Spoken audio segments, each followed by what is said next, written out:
Ready to seriously level up your website's data tracking and boost your site performance with server-side Google Tag Manager? First, navigate to Google Tag Manager and go to the Admin section. Then select Create Container. Choose Server as your container type. Give your container a descriptive name.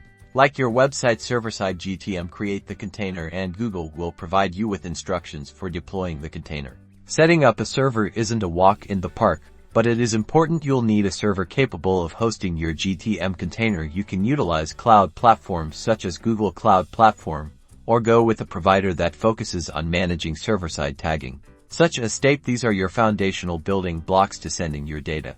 Next, head to your server-side GTM container. In the Clients section, you'll create a new client. The client configuration lets GTM know what type of incoming requests to listen for. Most likely, you'll be working with a GA4 client to receive data from your website. Then, publish your container.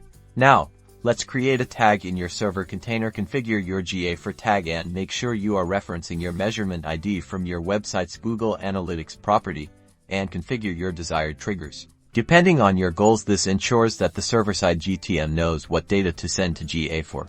Deploy your server-side container and use preview mode to verify your setup. Make sure data is being sent to your analytics account correctly. After comprehensive testing, publish your updated server-side GTM, and you're set.